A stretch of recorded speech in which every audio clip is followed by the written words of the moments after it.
Olá pessoal, sejam bem-vindos ao canal Café Cidade em mais um vídeo conceitual sobre o urbanismo. Hoje eu quero falar sobre Walter Gropius, que é um arquiteto alemão reconhecido por ser o pai do design e também o criador da famosa escola de design e arquitetura, a Bauhaus. Então vamos ao vídeo.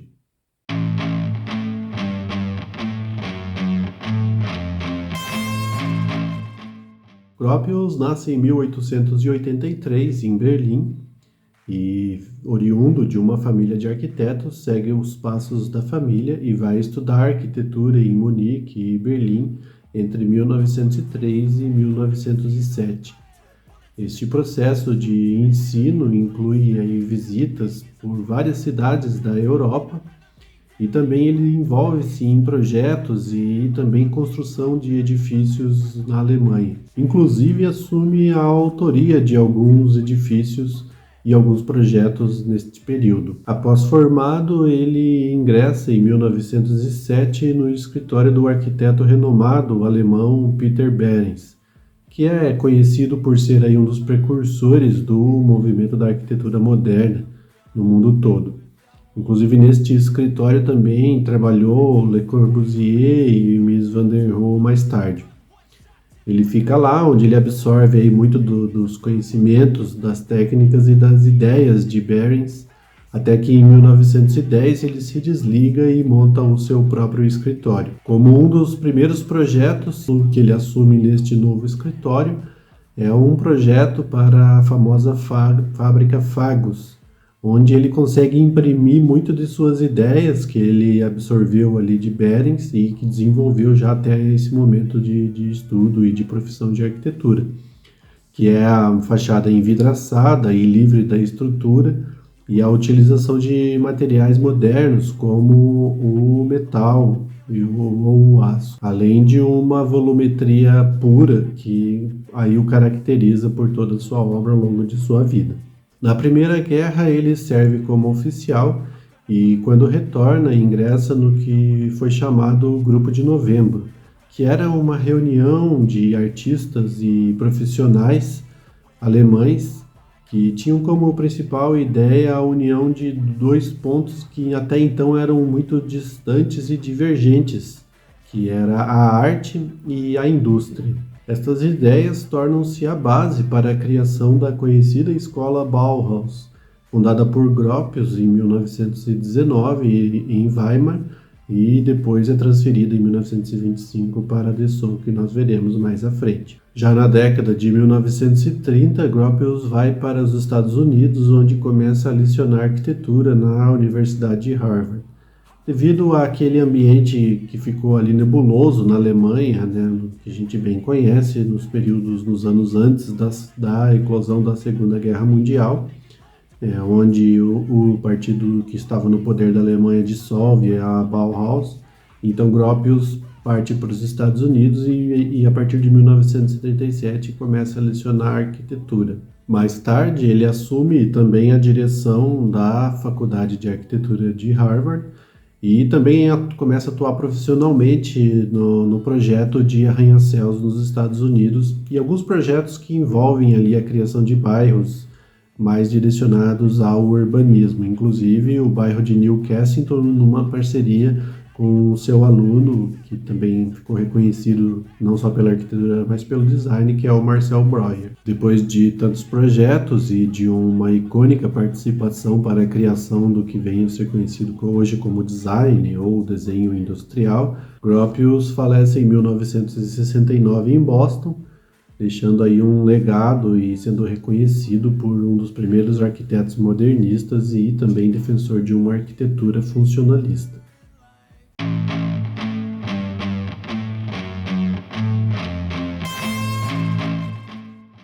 O surgimento da Bauhaus é oriundo da reunião de artistas e arquitetos de vanguarda que, após a Primeira Guerra, reúnem-se na Escola Grão-Duque de Artes Plásticas, inicialmente com o intuito de criar uma escola integrada de arquitetura, artesanato e uma academia de artes. Politicamente, com o fim da Primeira Guerra Mundial,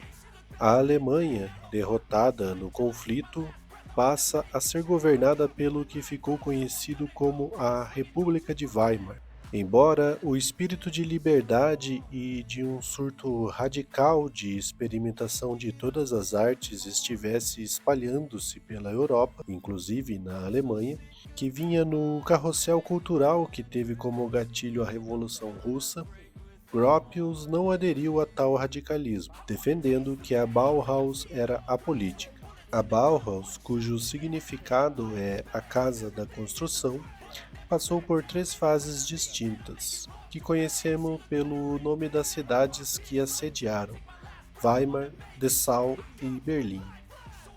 Teve como movimento influenciador o modernismo, cujo surgimento remonta ao fim do século XIX, de onde Gropius trazia a influência desde sua estadia no escritório de Peter Behrens. O grande dilema a ser resolvido pela escola era a conciliação das necessidades de produção de itens industriais de qualidade estética e que pudessem ser reproduzidos em massa, aliado às técnicas e à criatividade de um trabalho artístico, que por sua vez sempre foi considerado único, inédito e exclusivo. Contudo, o campo já estava preparado na Alemanha desde 1907, com a Associação de Artesãos Alemães formada por Hermann Muthesius, com o objetivo de explorar a condição de produção em massa, de maneira que a sociedade já estava em parte preparada para o que viria devido aos debates sobre questões fundamentais, como a do artesanato contra a produção em massa, a relação entre a utilidade e beleza, o propósito prático da beleza formal em um objeto comum e se uma única forma adequada poderia existir ou não. Tais questões uniam-se ao entendimento que as formas estéticas deviam seguir a sua funcionalidade em busca de limpeza visual e redução ao essencial dos ornamentos, em linha com outras vanguardas como o neoplasticismo holandês. Vencidas estas questões, Gropius assume a direção dessa nova escola integradora de artes e arquitetura, que vem a ser chamada de Bauhaus em 1919, que até o fim de sua primeira fase, em 1925, já contava em seu corpo docente com nomes como Kandinsky, Theo van der Burg, Johannes Itten, Paul Klee, Oskar Schlemmer, Marcel Brauer, Mies van der Rohe e outros nomes de vanguarda do modernismo. Em sua primeira fase, a Bauhaus foi amplamente apoiada pelo governo de Weimar, que, embora liberal, ainda trazia traços muito conservadores, posicionando-se na linha da centro-esquerda do Partido Social Democrata,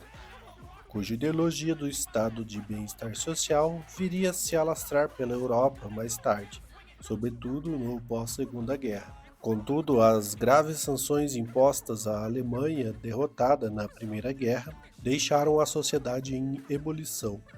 de maneira que os extremos, direita e esquerda, se recrudesceram nos anos seguintes, a 1919, de sorte que por volta de 1925, o pêndulo político direcionava-se para um extremismo mais radical, cortando verbas para o financiamento da escola, que, com o início de acusações de ideologias bolcheviques, encerra o contrato com professores a partir de março de 1925. Gropius ainda acredita que pode transformar a escola em uma companhia limitada, financiada pelo sucesso dos produtos que vinham sendo produzidos.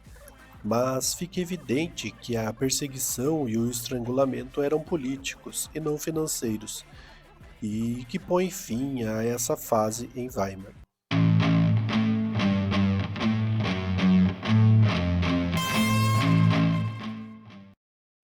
Neste momento, embora Gropius acreditasse piamente no caráter apolítico da escola, fica evidente que todo o seu sucesso se deu com o apoio do Partido Social Democrata, cujos parlamentares deste bloco conseguem aprovar o pedido do prefeito de Dessau a transferência da escola para a cidade. viabilizando estrutura política e financeira para a transferência. Outras cidades alemãs manifestaram o interesse em sediar a instituição, porém nenhuma delas ofereceram as garantias apresentadas por Dessau, cuja a infraestrutura já contava com um evoluído polo industrial de engenharia mecânica e química. Essa mudança resulta no projeto e construção da nova sede da escola, elaborado por Walter Gropius em seu escritório particular, com o auxílio de Carl Figer e Ernst Neuffer, autor do célebre livro A Arte de Projetar em Arquitetura, conhecido de muitos estudantes pelo mundo, envolvendo também alunos da escola no empreendimento que englobou o projeto e desenvolvimento também dos objetos, mobiliários e equipamentos que seriam utilizados pela instituição. A empresa Bauhaus Co. também foi criada para comercializar os produtos desenvolvidos pela escola, que nesse instante passaram a ter o foco principal na produção industrial e arquitetura. O ápice da escola se dá exatamente em Dessau, com um sucesso estrondoso de seus móveis e objetos, e com uma produção arquitetônica que buscava atender com agilidade os anseios da sociedade por moradias, edificações para o trabalho, lazer, ensino e etc. Em 1927, Gropius convida Hannes Meyer para chefiar o então criado Departamento de Arquitetura, que se tornou o principal objetivo de trabalho da escola. Meyer imprimiu um caráter ainda mais funcionalista ao método de ensino, que culminaram em projetos de cunho coletivista e anti-individualista, além de objetos que pudessem ser produzidos em série, em escalas cada vez maiores, desprezando qualquer resquício de arte como estética e de sentidos subjetivos ao trabalho e mesmo às diversas áreas da vida. Sua convicção cientificista era de que tudo no mundo era perfeitamente equacionável em função de algo, e de que composições formais eram absolutamente fúteis. Gropius e outros professores deixam a escola em 1928, após quase 10 anos de gestão,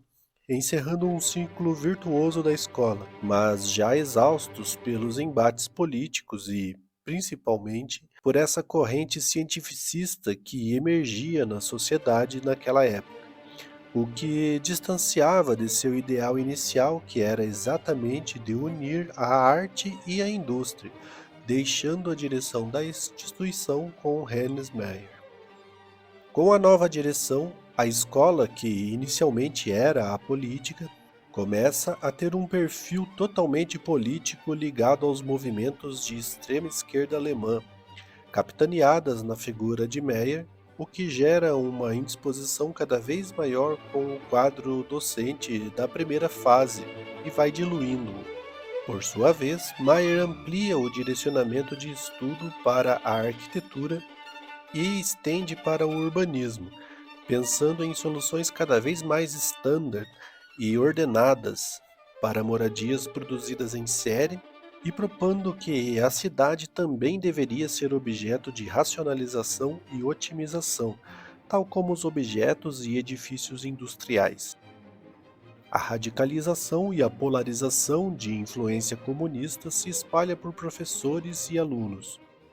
o que faz com que Gropius, Kandinsky e outros ex-alunos articulem junto às autoridades municipais a saída de Meyer, que vem ocorrer em 1930, sendo indicado o nome de Mies van der Rohe como diretor da escola. Porém, os episódios de radicalização política na escola fomentam uma série de críticas à instituição, que não se acalmam mesmo com a saída de Meyer. E após a ascensão ao poder do Partido Nazista, começam os cortes de financiamento até que o pedido de fechamento e demissão do quadro de professores em 1931.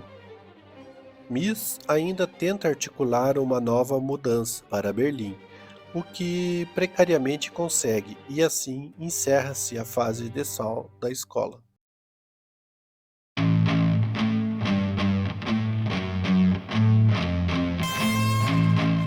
Em 1932, Mies van der Rohe consegue com muita dificuldade acomodar todo o material e os equipamentos da Bauhaus numa antiga e abandonada fábrica de telefones em Berlim. Mas já ao início de 1933, o governo faz uma vistoria à fábrica e acaba prendendo 32 alunos, fechando ali a escola por um tempo indeterminado e condicionando a abertura com alguns pontos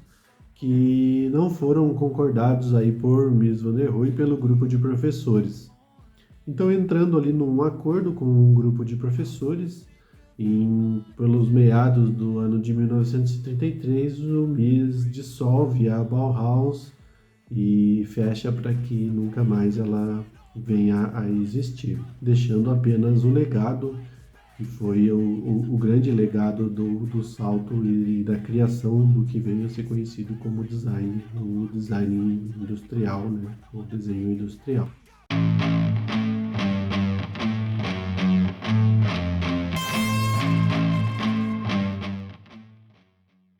Nos planos do Walter Gropius, a escola tinha o dever de formar um profissional que fosse capaz de lidar com os diversos problemas da sociedade propondo soluções. Isso iria desde objetos simples como um talher, uma cadeira, um mobiliário, até casas e edifícios, chegando a soluções para problemas urbanos. Ao longo da história e conforme a Bauhaus foi evoluindo, alguns objetivos foram se alterando e, naturalmente, que a grade do curso e o plano de ensino também sofreu algumas modificações, aperfeiçoamentos. Contudo, esse seria sempre o eixo central de uma solução integrada de ponta a ponta. Ao longo do curso, o aluno passava inicialmente por um curso básico inicial, chamado em alemão Vorkurs, ou algo como essa pronúncia, o nome vai estar aqui no vídeo para vocês, que tratava-se de um curso básico de desenho, como hoje é dado nas escolas de arquitetura, né, ali nos primeiros anos, que envolve as artes plásticas, né, ou mesmo artes de pintura, técnicas para desenho com vários instrumentos e materiais como papel, enfim, uma maneira de deixar o aluno apto a se expressar e expor, traduzir ali em algo mais concreto, né, ou mais visível, as suas ideias para soluções. Após a aprendizagem desse curso básico, o aluno envolvia-se nas disciplinas mais práticas de cada ofício, quer seja arquitetura, teatro, fotografia, tipografia, cinema, balé, trabalhos em metais, desenho industrial, enfim, toda a gama de profissões que abrangiam a escola naquele momento. O ensino teórico das artes e sobre o estudo da história das artes, eles eram passados ao aluno já no final do curso. Isso era de propósito, com o objetivo de que o aluno não, digamos assim, contaminasse com ali algum aprendizado ou algum conhecimento de artes anteriores e viesse a reproduzir ou sofrer alguma influência daquela arte anterior nas novas soluções, na nova criação. Então a ideia era de que a mente estivesse livre e aberta para propor novas soluções sem ter aí o carrego do peso da história e da arte para soluções dos problemas atuais da sociedade. Walter Gropius tem uma extensa carreira nos Estados Unidos, cujos trabalhos eu pretendo abordar no próximo vídeo para que esse não se estenda demasiadamente.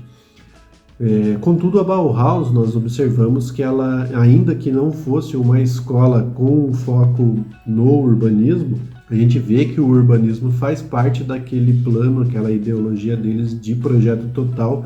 controle total do processo de projeto de ponta a ponta, né, do talher, do objeto, até as cidades. Foi assim com o Walter Gropius e foi radicalizado, né, como vimos, sob a direção de Hannes Meyer, propondo ali um controle total do ritmo de vida humana, né, sob ali o seu projeto. Então a gente começa a observar aí que as cidades e as aglomerações, o ajuntamento humano nas cidades, ele é um objeto de estudo particular. Não podemos tratá-lo como um projeto de design numa escala muito maior ou de um edifício enorme, né, de uma maneira que a gente consiga visualizá-lo de cima para baixo. A cidade é um organismo vivo e ela tem o seu comportamento próprio atrelado às condições ali dos elementos que participam, que são os seres humanos.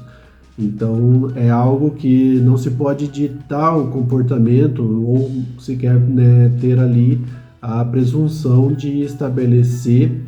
limites para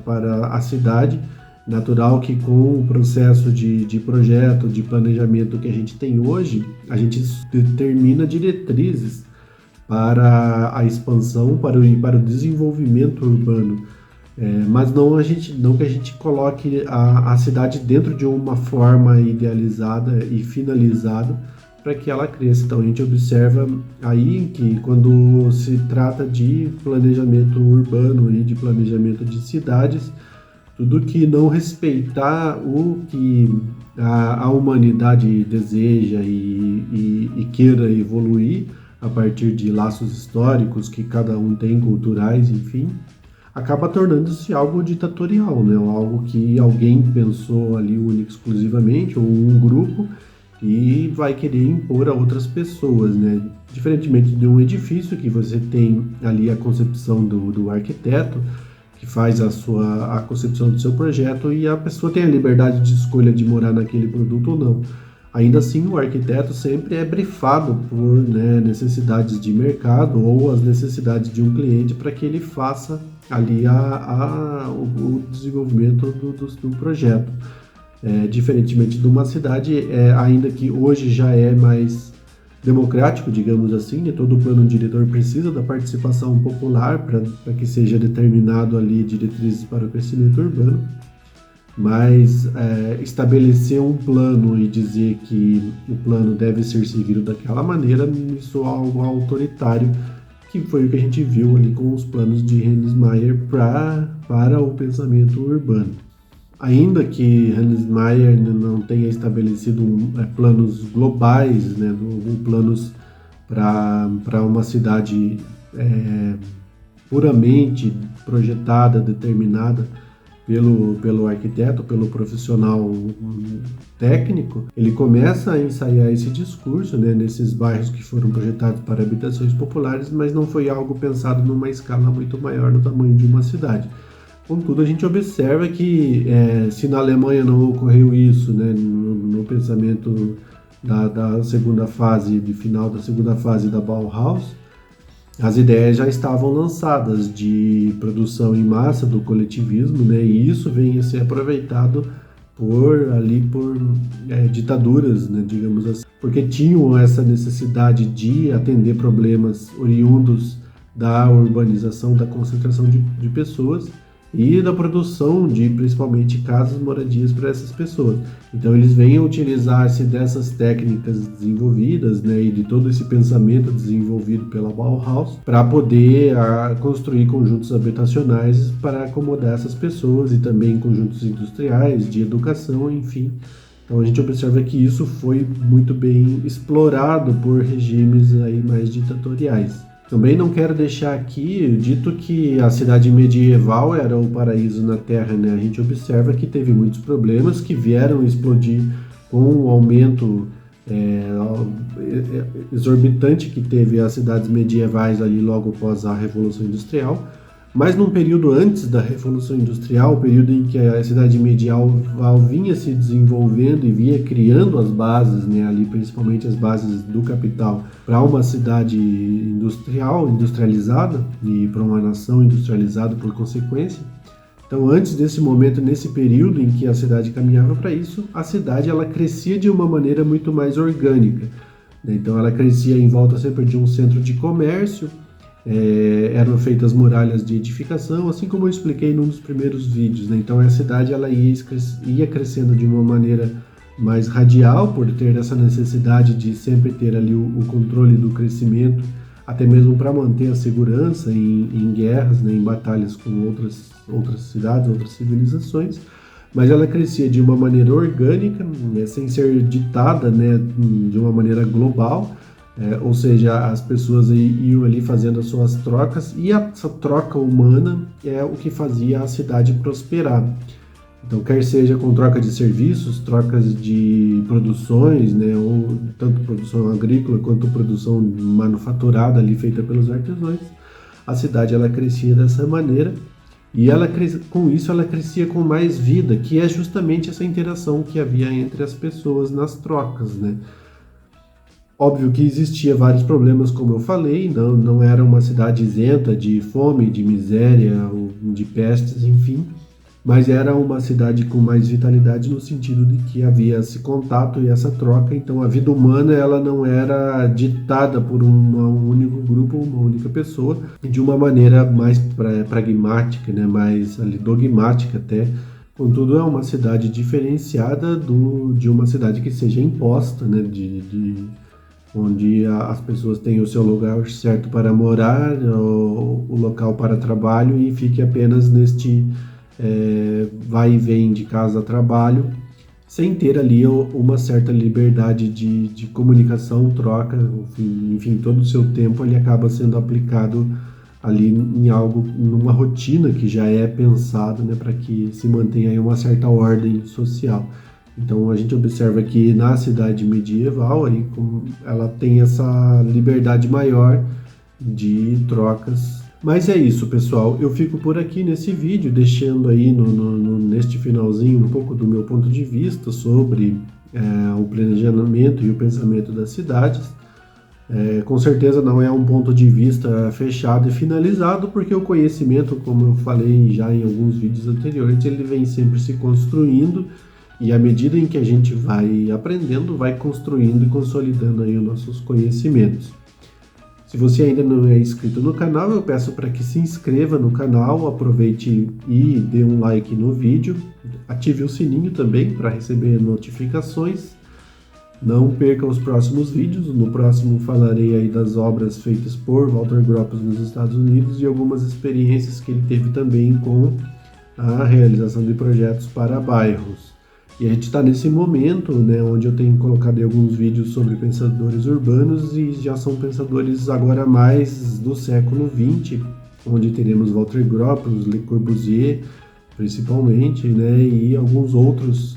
que começam a dar aí a tônica, né, a nota do tom que será o modernismo aí do início do século XX. E vem aí a parar na crítica feita por Jane Jacobs, né, que seria quase que decretando a morte das cidades, como é o próprio livro que ela escreve, mas também aí a falência deste urbanismo pensado de uma maneira mais funcional, né, mais rígida e mais formal, que acaba sendo criticado e expõe aí todos os problemas que tem. Fruto disso são algumas das cidades brasileiras que sofreram aí, então, né, tais problemas por influência deste urbanismo. Então é isso, eu agradeço vocês por assistirem e até a próxima.